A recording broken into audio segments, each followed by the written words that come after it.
السلام عليكم ورحمة الله وبركاته. في موقع مشهور كده، يعني الناس كلها عارفاه وبتشاهد عليه المباريات وكده.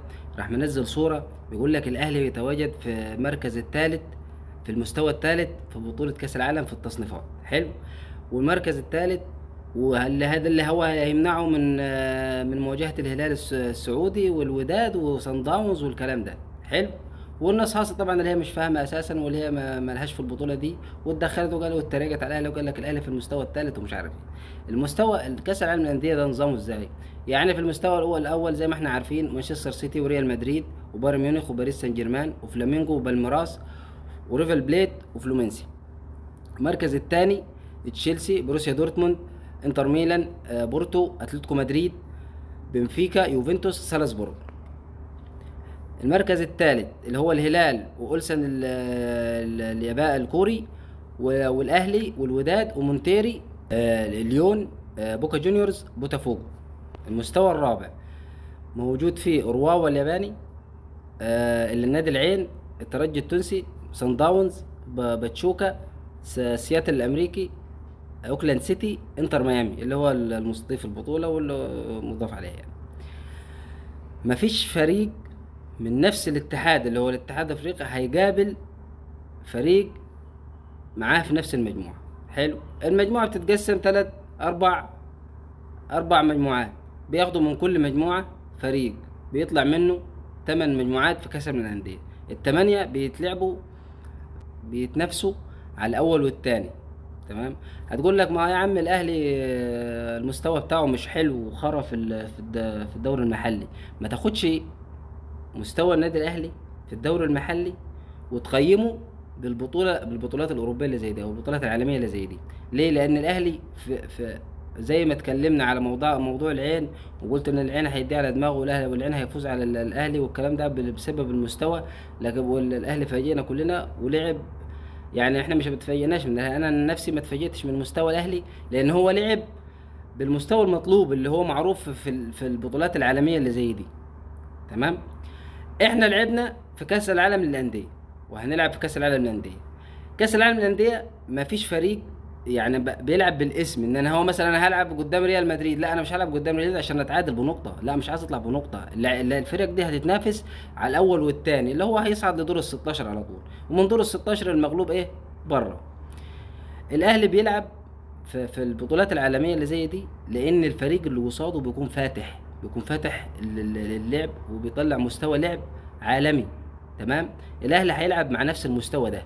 مفيش فريق مثلا انا بلعب قدام الاهلي لا يا عم الاهلي قوي وهجومه حلو انا هلعب دافع. مفيش الكلام ده هنا في الدوري المحلي اللي هو انا ده حلو جو ان انا اطلع قدام الاهلي بنقطه.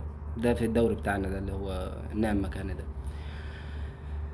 انما في بطوله كاس العالم للانديه الامر مختلف ويختلف خالص. تمام. ما تقارنش بطوله محليه ببطوله عالميه زي دي. بطولة عالمية زي دي فيها مكافآت عالية، فيها منافسات عالمية، فيها ان انا ممكن اقابل مانشستر سيتي، ممكن اقابل تشيلسي، ممكن اقابل ريال مدريد، ممكن اقابل اتلتيكو مدريد، ممكن اقابل اي فريق اوروبي من الفرق دي. فالناس دي هتتنافس على الاول والثاني. الاول والثاني هو اللي هيصعدوا فين؟ دور ال 16. من دور ال 16 هيبتدي لا، ما هي مباراة واحدة وما فيش ايه، ما فيش مباراة تانية لان المغلوب هيطلع بره. فانت لما بتتكلم على بطوله زي دي انت مالكش فيها وما شفتهاش ومش هتجربها. فانا بتكلم على الناس اللي هي بتعلق وماشيه ورا الموضوع ده ويقول لك هو مستوى الاهلي، والناس فاقده الامل ان الاهلي ده ممكن يصعد. لا، ممكن ما يصعدش او ما هو هيتغلب اساسا لان المستوى بتاع الاهلي ده تعبان. فانا بقول للناس دي خليك واثق في الاهلي، لان الاهلي في البطولات اللي زي دي بيكون امره مختلف جدا نهائي. ما تقارنش اي فريق يعني فريق الاهلي ما تتقارنش اصلا بين البطولات المحلية سواء كاس مصر او الدوري المحلي او الكلام بتاعنا ده. لا، احنا بنقارن الاهلي في بطولة عالمية. البطولة العالمية دي كاس العالم للأندية هتقام كل 4 سنين. انت بتقول لي ان الاهلي ازاي بطل نص الكوكب وهو ازاي في التصنيف الثالث مع ان المفروض يكون في المستوى الاول. انا بقول لك طب ما هي يعني مثلا تشيلسي مش اقوى من فلومينسي او اقوى من باليماراس؟ لما هو باليماراس وفلومينسي في المستوى الاول.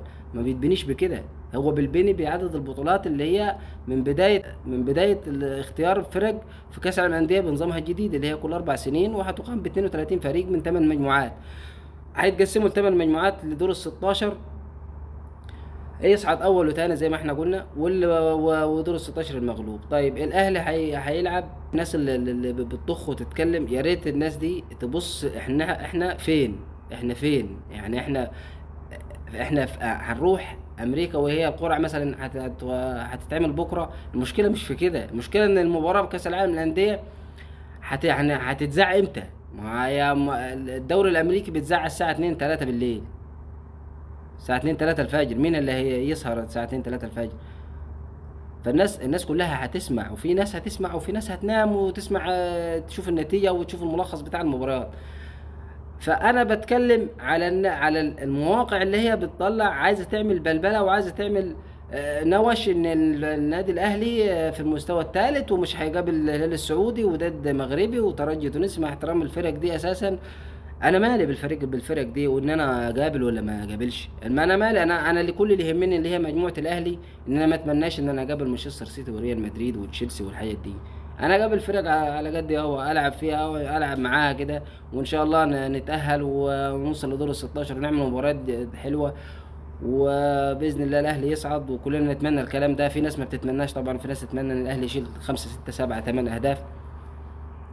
بقول الناس دي ترتاح وشيل من دماغك الاهلي ده خالص، عشان الموضوع بوخ.